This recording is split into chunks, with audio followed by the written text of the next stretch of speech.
নমস্কার বন্ধুরা, কেমন আছেন? শুভ সন্ধ্যা।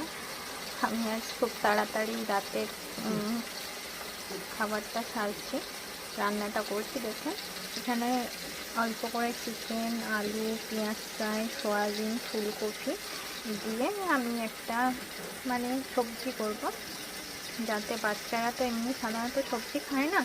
তো এই কারণেই করা যে এটার মধ্যে যদি চিকেন দেওয়া যায়, বাচ্চারা আনন্দে খুশিতেই খেতে থাকবে, সেই জন্য বানানো। চলুন দেখে নিই।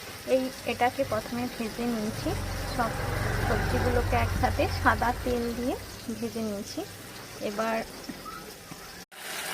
আর কড়াইতে তেল দিয়েছে। অ্যাকচুয়ালি বন্ধুরা, আমার মশলাটা আগে একটু তাড়াহুড়োর জন্য রেডি হয়ে গেছে। তো এখানে দিয়েছি টমেটো, পেঁয়াজ, আর 1 চামচ রসুন বাটা, আদা বাটা, আর গোটা গরম মশলা।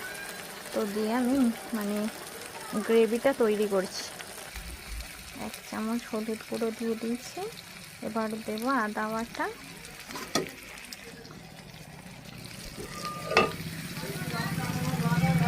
এখানে দিয়ে দিচ্ছি 1 চামচ লঙ্কা গুঁড়ো। অ্যাকচুয়ালি আপনারা যেই রকম লঙ্কা গুঁড়ো খান সেরকম ব্যবহার করবেন। আমাদের একটু ঝালটা বেশি খাই, তো তাই জন্য এবার এই উপকরণগুলো একটু ভালো করে কষিয়ে নেব। দেখুন, সব সবজিগুলোকে দিয়ে দিয়েছি, দিয়ে এবার এগুলোকে কষিয়ে নিয়ে জল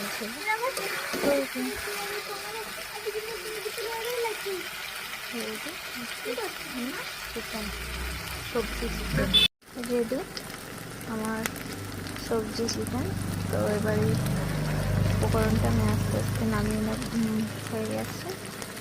দেখুন কি সুন্দরভাবে তেল ছেড়ে গেছে, একদম রেডি হয়ে গেছে পুরোপুরিভাবে।